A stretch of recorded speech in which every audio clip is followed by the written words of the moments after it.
pessoal, o professor Tiago Turnes novamente, tratando sobre a unidade 5, índices fisiológicos aeróbios, avaliação e prescrição de exercícios. Já falamos sobre as respostas do consumo de oxigênio e a própria IVO2 máximo, e nesta aula nós vamos falar sobre os índices fisiológicos submáximos, que seriam aí os índices da primeira e segunda transição fisiológica. Mais especificamente, a primeira transição fisiológica, que é demarcada pelo limiar de lactato, e a segunda transição fisiológica, que, durante o teste incremental, é demarcada pelo limiar anaeróbio. Então, a gente pode perceber nesta figura que eu coloquei que as duas transições fisiológicas que eu me refiro estão aqui representadas pelo limiar de lactato e pelo limiar anaeróbio. Então, o que significaria transição fisiológica? Significaria dizer que nesta zona de intensidade do exercício, os mecanismos fisiológicos têm um comportamento. Entre esses dois índices, nesta zona de intensidade do exercício, passando a primeira transição, as respostas fisiológicas agudas serão diferentes das intensidades abaixo da primeira transição fisiológica, da mesma forma que em intensidades após a segunda transição fisiológica, as respostas agudas fisiológicas também são diferentes das demais zonas de intensidade, que a gente vai falar ao longo ainda desta unidade, certo? Então, por que são importantes os índices fisiológicos? Eu já havia comentado, tanto para o diagnóstico, quanto para a avaliação da efetividade de uma intervenção, como um treinamento, por exemplo. Os índices fisiológicos são importantes para a predição do desempenho esportivo e eles também são importantes, neste quarto ponto, para a prescrição do treinamento. Por que os índices fisiológicos são importantes para a prescrição do treinamento? Ora, se a gente for pensar no que eu acabei de falar naquele gráfico, no slide anterior, eu sei que cada índice fisiológico vai demarcar uma transição fisiológica em que, se eu colocar o indivíduo para se exercitar numa intensidade abaixo daquele índice, eu vou ter uma ideia de quais serão as respostas fisiológicas naquela intensidade. Se eu colocar ele numa intensidade acima, eu vou ter uma noção que a intensidade vai provocar aquelas respostas agudas. Então, eles são importantes para se ter uma ideia, um conhecimento prévio de qual resposta fisiológica aquele estímulo vai causar. Isso é muito importante para diminuir o erro pelo um dos métodos mais utilizados na prescrição do treinamento, que é a tentativa e erro. Faz o exercício, vê se deu certo ou se não deu. Então, já conhecendo isso previamente, qual será o estímulo, a gente diminui esse erro. Então, só para a gente ter uma noção, o que mais se utiliza na literatura, na própria referência de respostas fisiológicas? Se utiliza o percentual do VO2 máximo. Então, o indivíduo faz um teste máximo, atinge o VO2 máximo, e a partir daquele momento, a prescrição da intensidade do exercício será feita baseada em percentuais do VO2 máximo. Porém, isso pode ser inadequado quando a gente pretende normalizar as respostas cardiorrespiratórias e de equilíbrio ácido-base em diferentes indivíduos. Por que eu estou querendo falar isso? Porque o VO2 máximo, por mais que ele possa ser semelhante entre indivíduos com bom e menor nível de treinamento, então a gente tem, por exemplo, aqui o grupo high level, que seria o grupo H com alto nível de treinamento, que tem um VO2 máximo médio de cerca de 4,87 litros por minuto, ou 68 ml por quilo por minuto, enquanto que o grupo de menor nível, o grupo L, tem um VO2 médio aí de 4,75 litros e próximo do grupo de alto nível, 66 ml por quilo por minuto, ou seja, tem um VO2 máximo semelhante, porém, quando a gente vai analisar o índice que demarca a primeira transição fisiológica, no grupo de alto nível, esse índice corresponde a 81% da sua intensidade máxima, enquanto que o grupo de baixo nível corresponde a 65% da intensidade máxima desse grupo. O que isso significa? Que este grupo com melhor nível de treinamento, ele consegue se exercitar, por exemplo, com concentrações baixíssimas de lactato, com baixa perturbação metabólica, a uma intensidade relativa bem maior do que o grupo de menor nível de treinamento. Então, a ideia é elevar esses percentuais destes índices submáximos para aumentar, assim, a tolerância ao exercício e propriamente o rendimento, Além disso, pessoal, quando se usa o percentual do VO2 máximo, isso pode causar alguns problemas, como a gente vai ver aqui. Então, este grupo de pesquisadores colocou alguns indivíduos para se exercitar por um tempo constante. Então, eles colocaram a pessoa numa bicicleta e falaram, se exercitem na maior duração que vocês conseguirem nessa carga constante, sendo que aqui a gente tem a resposta do VO2 e aqui a gente tem a resposta do lactato sanguíneo. A 60% do VO2 máximo e a 75% do VO2 máximo. O que se espera? Que se tu coloca num percentual do VO2 máximo, as respostas fisiológicas vão ser semelhantes em todo mundo, certo? Não, errado. Como a gente pode perceber aqui, mesmo a 60% do VO2 máximo, teve um indivíduo, por exemplo, que atingiu o seu VO2 máximo a 60%, numa intensidade correspondente a 60% do VO2 máximo. Desculpa, ele não atingiu o VO2 máximo, ele atingiu a exaustão, ou seja, ele não conseguiu tolerar mais do que 25 minutos de exercício nesta intensidade. Enquanto que, por exemplo, outro aqui atingiu a exaustão com 45 minutos de esforço, enquanto que outras pessoas conseguiram realizar os 60 minutos, que era o proposto inicialmente. Quando a gente vai falar de resposta do lactato, a gente percebe que alguns apresentaram estabilidade, porém outros apresentaram aumento no lactato desde o início do exercício. O que significa? Que mesmo estando a mesmos percentuais do VO2 máximo, as respostas fisiológicas agudas são diferentes entre os indivíduos. Então, só se basear no percentual do VO2 máximo não necessariamente vai causar a mesma resposta fisiológica entre indivíduos. A 75% do VO2 máximo, isso também foi notado aqui, por exemplo, esse indivíduo, ele não conseguiu se exercitar mais do que 20 minutos a 75% do VO2 máximo. Estes outros também não chegaram nos 60 minutos.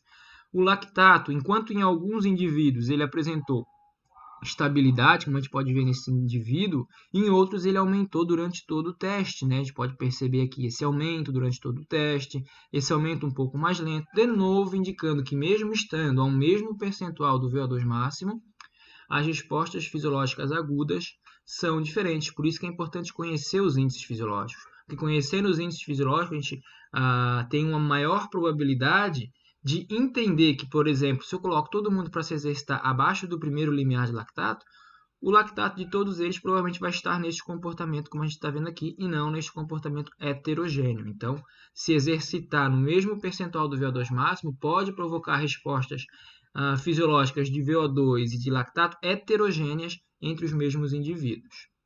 E aí nós vamos entrar nos principais índices aeróbios submáximos. Já falamos dos índices aeróbios máximos, VO2 máximo e VO2 máximo. E nesta aula de hoje a gente vai falar dos limiares de transição fisiológica, o limiar de lactato e o limiar anaeróbio. Nas próximas videoaulas falaremos sobre a máxima fase estável de lactato e a potência crítica. Certo? Então, quais fatores que vão afetar a intensidade dos limiares de transição fisiológica?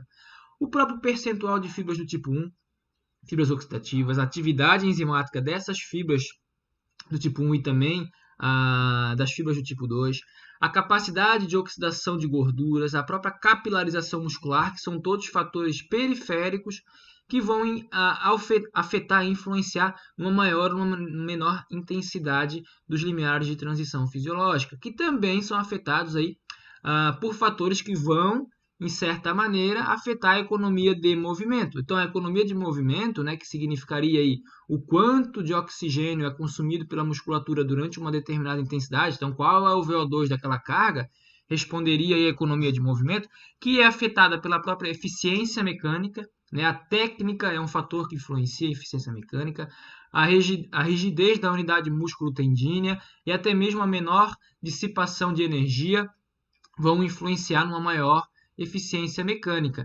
E a própria eficiência metabólica, o quanto que ele realmente consome de oxigênio para dar conta daquela intensidade. Então, a economia de movimento também acaba influenciando estes índices. Então, dois limiares de transição fisiológica são tradicionais, né? A gente pode perceber a resposta do lactato sanguíneo, né?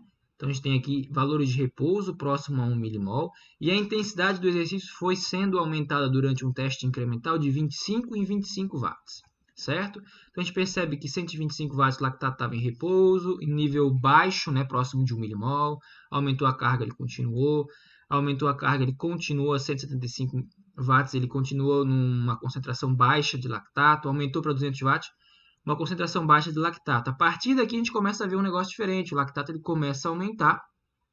Aumentou mais de 25 watts, ele aumentou mais ainda. E a partir daqui o lactato começa a aumentar sem estabilidade, né? Ele começa a aumentar exponencialmente. Então, desta imagem, a gente já consegue identificar os dois limiares de transição fisiológica. O primeiro, em que o lactato mantém os níveis de repouso, né, os níveis basais, e um outro em que, a partir daquele ponto, o lactato ele vai aumentar exponencialmente. Então, este ponto inicial é o primeiro limiar de lactato, né, ou primeiro limiar, ou simplesmente limiar de lactato, que vai descrever a intensidade anterior aos aumentos nas concentrações de lactato sanguíneo em relação ao repouso. E ele corresponde a um divisor entre o domínio moderado, então todas essas intensidades seriam do domínio moderado, e nesta zona, após o limiar de lactato, estaria no domínio pesado até chegar no segundo limiar de transição fisiológica. Mas aqui o que é importante saber? Que a partir do primeiro limiar de lactato, começam a acontecer aumento nas concentrações de lactato em relação aos níveis de repouso, ou seja, as taxas de produção de lactato começam a ser maiores do que a própria taxa de remoção, certo?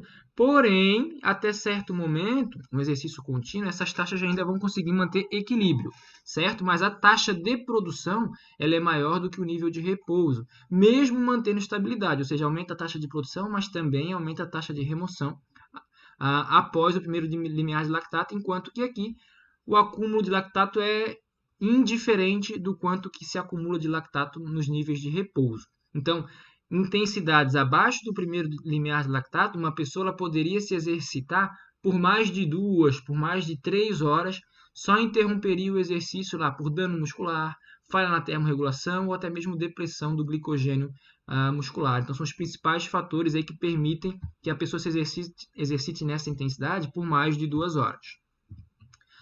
O limiar de lactato ele pode ser determinado pela inspeção visual. Então, por exemplo, se foi feito um teste com um ciclista, ele tem esse comportamento, dá para fazer a inspeção visual. A partir daqui ele ainda não aumenta, né? Até aqui ele não aumenta o lactato. A partir daqui ele começa a aumentar. Isso é uma inspeção visual. Ou até mesmo concentrações fixas de lactato. Por exemplo, o limiar de lactato seria a intensidade anterior em que o lactato se eleva acima de 1 milimol em relação à linha de base. Então, se eu tenho aqui o valor de 1 milimol, eu vou verificar em qual intensidade que ele está 1 milimol acima para que a intensidade anterior seja o limiar de lactato. A segunda transição fisiológica, normalmente, ou o segundo limiar, né, que também é chamado limiar anaeróbio, é uma estimativa indireta da intensidade em que haveria um equilíbrio entre a produção e a remoção de lactato. Então, essa seria a ideia do segundo limiar, ou do limiar anaeróbio, identificar a intensidade em que ainda permitiria equilíbrio entre a taxa de produção e remoção de lactato, porque a partir daqui o aumento do lactato seria exponencial, enquanto que até aqui a taxa de produção e de remoção de lactato estariam em equilíbrio. Então esse seria um limiar anaeróbio, que nada mais é do que uma tentativa de estimar indiretamente a máxima fase estável de lactato, ou seja, a maior intensidade em que se mantém estabilidade na taxa de produção e remoção de lactato. E o segundo limiar é um divisor entre os domínios pesado e severo. Então, o primeiro limiar entre moderado e pesado, o segundo limiar divide entre domínios pesado e severo.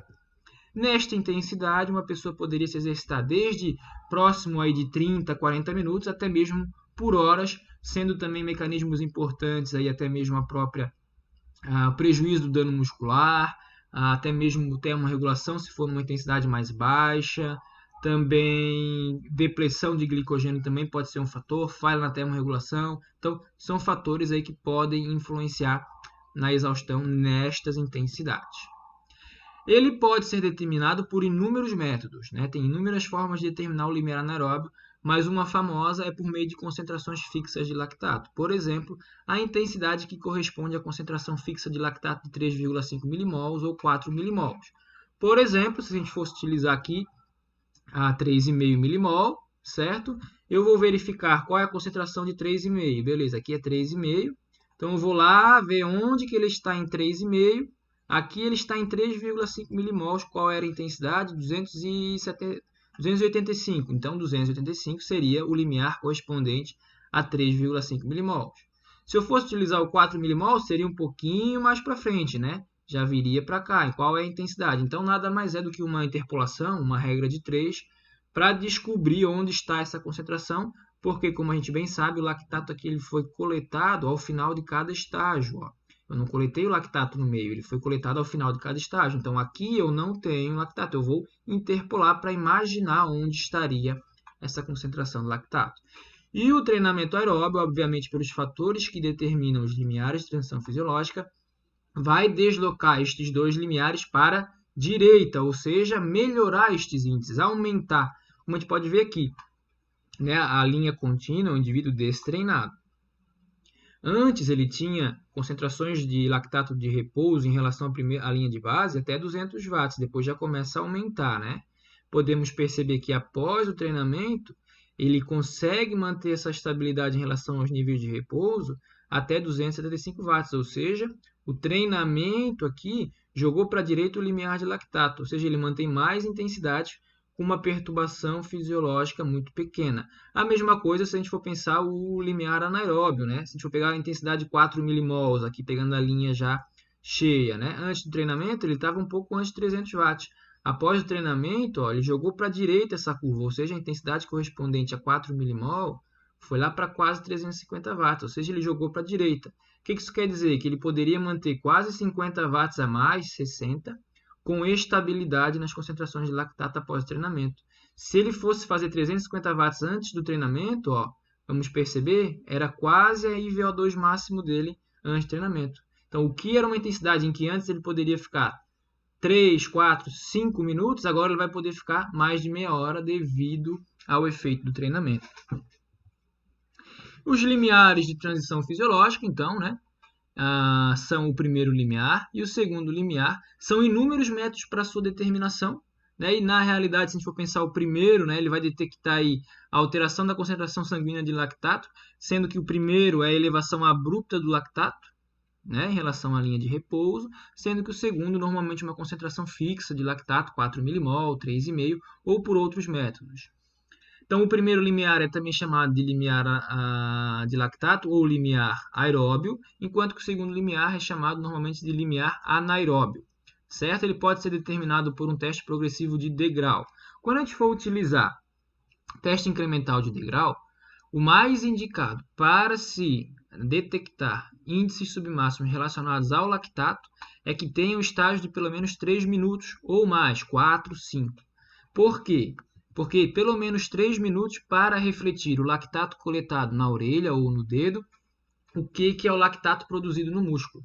Para que dê tempo daquele lactato que entrou na corrente sanguínea, né? Vamos lembrar lá de todo o processo de distribuição do fluxo sanguíneo até chegar nos capilares, no caso onde é coletado o sangue, ele está refletindo o que está acontecendo no músculo. Então, quando se utiliza, por exemplo, 1 minuto, aquele lactato não necessariamente reflete aquela intensidade anterior.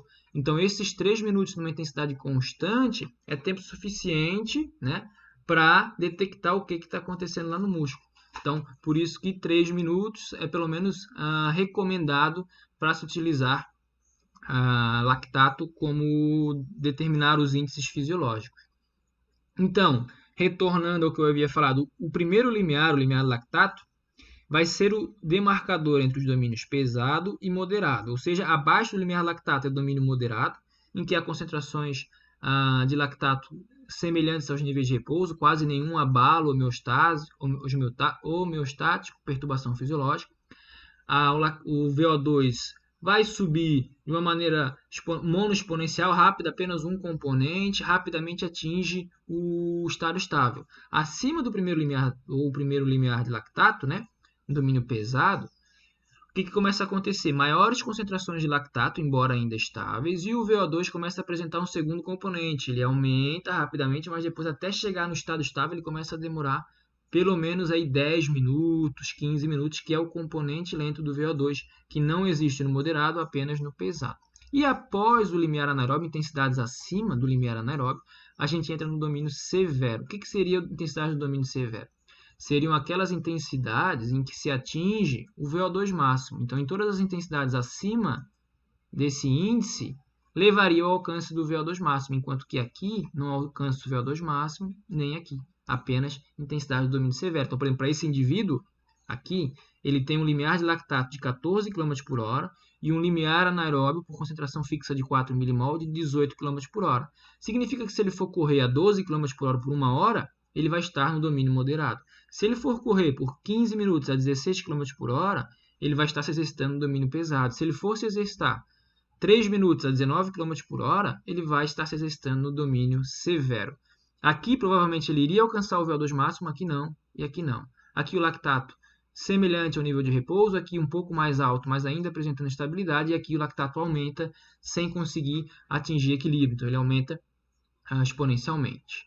E uma questão que tem que tomar cuidado é com relação à terminologia, pessoal. Não é porque o segundo limiar ou limiar anaeróbio tem esse nome que ele vai indicar que é uma intensidade que começa a haver predominância do metabolismo anaeróbio. Não, né? O nosso amigo Bart aqui teve que escrever várias vezes no quadro porque ele falou isso. Está errado, pessoal. O limiar anaeróbio não é a intensidade em que há predominância do metabolismo anaeróbio. A gente já viu que é falso, que intensidades acima do limiar anaeróbio, o sistema energético predominante é o anaeróbio. Certo? A gente sabe que os mecanismos que explicam o limiar do lactato são aqueles relacionados à taxa de remoção do lactato diminuída, né? Então, o treinamento possibilita uma maior remoção do lactato.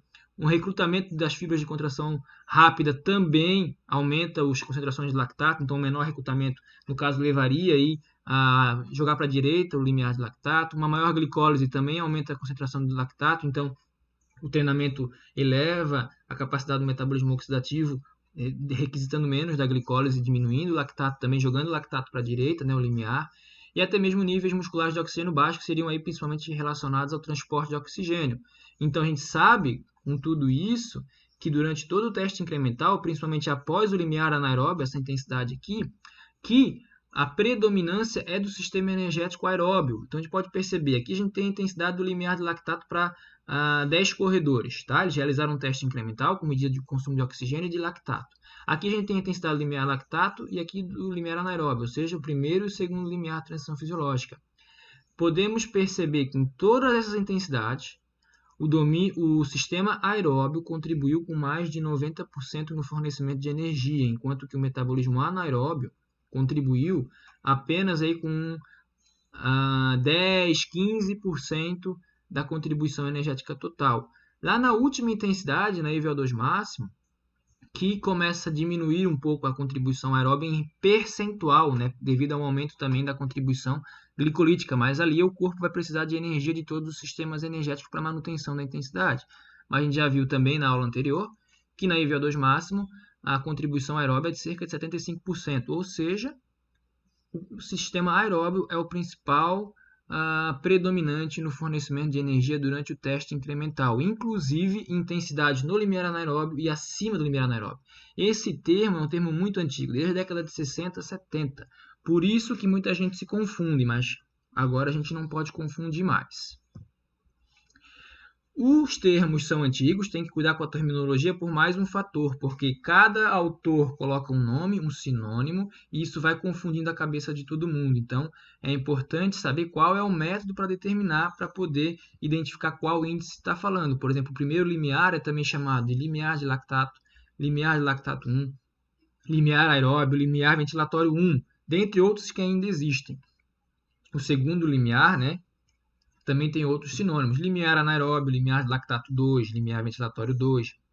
Ele também é chamado de máximo afastável do lactato, embora não seja só uma estimativa. Também chamado de OBLA, que seria o início da acumulação de lactato sanguíneo. OBLA, por isso, Onset of Blood Lactate Accumulation, né? OBLA. E o próprio ponto de deflexão da frequência cardíaca, que seria uma estimativa do segundo limiar pela frequência cardíaca. Então, são sinônimos aí, porém os métodos são diferentes, por isso que tem que tomar esse cuidado. Então, partindo agora para uma parte mais prática, que vai inclusive compor a avaliação de vocês. Né? Um indivíduo foi ao nosso laboratório lá, o LAF, e fez um teste incremental em que o protocolo consistiu uma carga inicial de 100 watts, com um incremento de 30 watts a cada 3 minutos. Por que a gente utilizou 3 minutos? Lembra? Se não lembra, depois me pergunta porque ou volta o vídeo para saber. Eu não vou falar agora para vocês também pensarem um pouquinho. Mas beleza, não teve pausa, tá? O teste foi feito contínuo. Aqui o nosso colega coletou o lactato a cada 3 minutos da orelha do indivíduo e ele coletou também em repouso. Então a gente percebe aqui a concentração de lactato para cada intensidade, 100, 130, 160, 190, até o 340, que foi a potência aeróbica máxima desse indivíduo.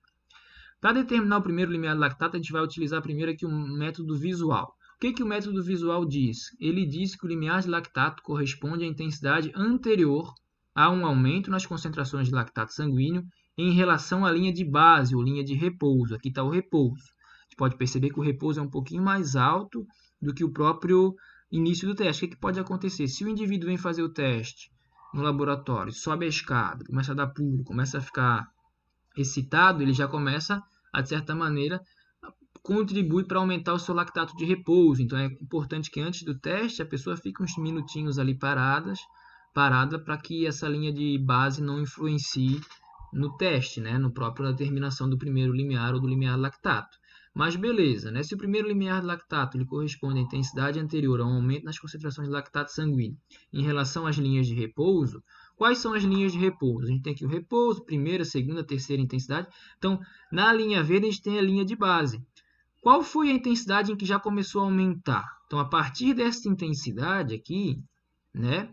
Então, que eu pintei em vermelho aqui, o lactato ele já está maior do que a linha de repouso. Então, se é a intensidade anterior, né? O limiar de lactato vai ser a intensidade correspondente a 190 watts, porque a partir dela, o lactato já está mais alto do que a linha de base. E assim, facilmente, né, por inspeção visual, a gente consegue determinar o limiar de lactato deste indivíduo, por meio deste teste incremental. Por ser um método visual, de certa maneira subjetivo, tu aí no teu computador tu pode querer dizer que esse aqui é o limiar de lactato em relação a esse. Por isso que esse método normalmente ele exige que dois investigadores independentes informem qual é o limiar. Porque caso eles divirjam, né, um terceiro é consultado para bater o martelo. O limiar de lactato é aqui. Então, por ser um método subjetivo, visual, é importante que duas pessoas confirmem esse índice.